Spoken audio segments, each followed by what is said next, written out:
Jurassic world rebirth की का trailer आ चुका है और उसमें एक बहुत बड़ी मिस्टीरियस आइलैंड की बात करी गई है। उसी आइलैंड को मैं इस वीडियो में कवर करने वाला हूँ कि ये आइलैंड कौन सा है और ये आइलैंड इतने टाइम से कहाँ था। तो चलिए बिना किसी के इस वीडियो को शुरू करते हैं। पर आगे बढ़ने से पहले अगर आप चैनल पर नए हो तो चैनल को सब्सक्राइब बगल में बेल आइकन दबा के रखो ताकि फ्यूचर में ऐसी नई वीडियो सबसे पहले मिलती रहे। चलिए अब बिना किसी के इस वीडियो को शुरू करते हैं। हाँ, एक और बात, अगर आपने अभी तक जुरासिक वर्ल्ड रीबर्थ का ट्रेलर ब्रेकडाउन नहीं देखा है तो आप देख सकते हो, उसका लिंक मैं डिस्क्रिप्शन में दे दूंगा। आप जल्दी अगर ट्रेलर ब्रेकडाउन देख लीजिए क्योंकि ये ट्रेलर को मैंने ही ब्रेकडाउन करा है।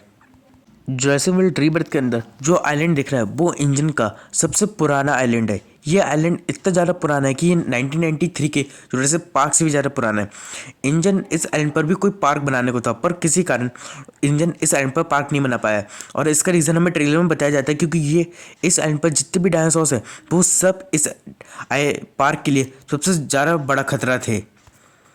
अगर आपने जुरासिक पार्क देखी है तो आपको याद होगा कि इन डायनासोर को क्लोन करके बनाया गया था क्योंकि जो मच्छर के अंदर इन्हें डायनासोर का डीएनए मिला था वो डीएनए पूरा कंप्लीट नहीं था और इस डीएनए को कंप्लीट करने के लिए उन्होंने मेंढक को कोई डीएनए से जोड़ा। पर आज के ज़माने में अगर डायनासोर की बात करो तो डायनासोर से जुड़े बहुत सारे जीव अभी भी मौजूद है, जैसे क्रोकोडाइल हो गए, बर्ड्स हो गई और भी बहुत कुछ, जिसका मतलब उन्होंने मेंढक से पहले हो सकता है कि इसने क्रोकोडाइल जैसे डीएनए इनके डीएनए को डायनासोर के डीएनए से मिक्स कराओ जिसके कारण कुछ खतरनाक डायनासोर का जन्म हुआ और हमें ये ट्रेलर में भी दिखाया जाता है।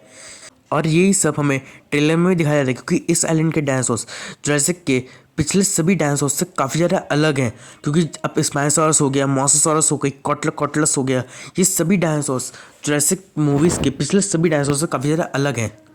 एक तरीके से आप ये भी कह सकते हो कि यही डायनासोर्स इंजन के सबसे पहले डायनासोर्स थे। पर इंजन ने जब इस आइलैंड पर और भी डायनासोर बनाए तो वो डायनासोर्स पूरी तरीके से कंप्लीट नहीं हो पा रहे थे क्योंकि कुछ डायनासोर्स के 2 हेड थे, कोई डायनासोर पूरी तरीके से ग्रोथ नहीं कर पाया और कुछ डायनासोर्स का एक्स्ट्रा बॉडी पार्ट निकला है। तो इंजन, क्योंकि ऐसे ही हमने 2 डायनासोर्स को ट्रेलर में देख भी लिया था, एक वेलोसिरैप्टर जिसके 2 हेड थे और बॉडी तो एक ही थी पर उसके हेड 2 थे, और ऐसे ही और दूसरा डायनासोर था न्यूटन डायनासोर जिसका नाम टी-रेक्स है, उसके 4 हाथ और 2 पैर हैं और शकल एक ही है। और इस टी-रेक्स को देखकर मुझे काफ़ी हद तक मास्टरवर्स के मोटो की याद आती है।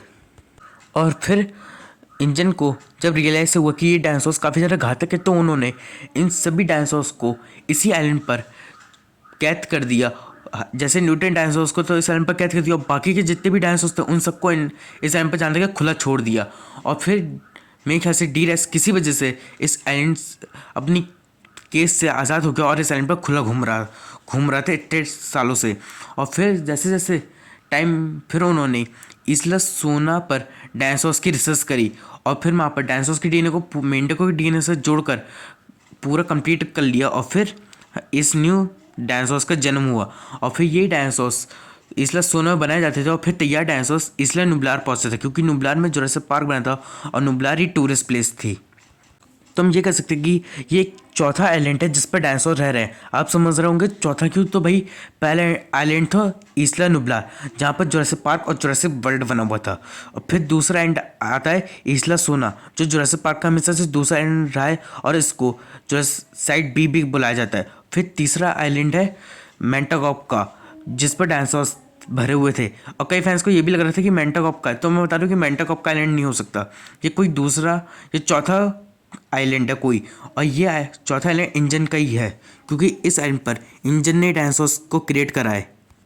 अब ये भी नहीं है कि इंजन सब कुछ छोड़ छाड़ के इसला सोना पहुंच गया, वहाँ पर फिर डायनासोर बनाने लगा और फिर तैयार डायनासोर नुब्लार पहुंचने लगे, ऐसा भी नहीं है क्योंकि इंजन इस आइलैंड पर जितने भी डायनासोर डीएनए थे उन सबको वो अपने साथ ले आए थे इसला सोना में, और फिर वो इसला सोना में डायनासोर्स को बनाते रहे और फिर तैयार डायनासोर नुब्लार पहुँचते रहे।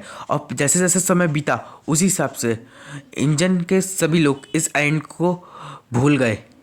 और जहाँ तक मूवी के अंदर दिखाया जाएगा कि जब जोरा और मार्टिन हेनरी लूमिस से बात करेंगे तब लूमिस इंजन की पुरानी फाइल निकालेगा जिसके अंदर इस चौथे आइलैंड का जिक्र होगा। और ऐसा मुझे क्यों लगता है, तो मैं बता दूं कि अगर वो उन लोगों को इस आइलैंड के बारे में बिल्कुल जोरा मार्टिन इन सब में से किसी को भी इस आइलैंड के बारे में नहीं पता है, ये आइलैंड के नाम से इंजन की फाइलों में ही होगा, क्योंकि अगर ऐसे वो उन सबको इस आइलैंड के बारे में पता होगा तो अब तक तो इस आइलैंड पर भी कोई ना कोई तो जाता, पर अभी तक इस आइलैंड पर कोई भी नहीं गया सिवाय टेलकार्डो फैमिली के, क्योंकि मेरे ख्याल से टेलकार्डो फैमिली गलती से इस आइलैंड के पास बोटिंग कर रही होगी और फिर वो गलती से इस आइलैंड के अंदर पहुंच गए। जब जोरा, मार्टिन और लूमिस को इस आइलैंड के बारे में पता चलेगा तभी वो इस आइलैंड पर डायनासोर्स का डीएनए लेने जाएंगे, क्योंकि उन्हें इन तीन डायनासोर्स के और उन तीन डायनासोर्स के डीएनए से किसी बीमारी का इलाज हो सकता है। और ये तीन डायनासोर्स है कॉटोकॉटलस, मोसासॉरस और टाइटेनोसॉरस। और इस मूवी को प्लॉट के बोझ पर भी हमने बात कर रखा है। ये थी मेरी थ्योरी, आपको क्या लगता है आप मुझे कमेंट सेक्शन में जरूर बताइएगा। ऑलराइट गाइस, आज के लिए इतना ही। अगर आपको ये वीडियो अच्छा लगे तो वीडियो को लाइक कर दो, चैनल पर नहीं तो चैनल को सब्सक्राइब कर दो, बगल में बेल आइकन दबा दो। और मैं मिलता हूं आपसे अगली वीडियो में, तब तक के लिए bye bye, thank you for watching.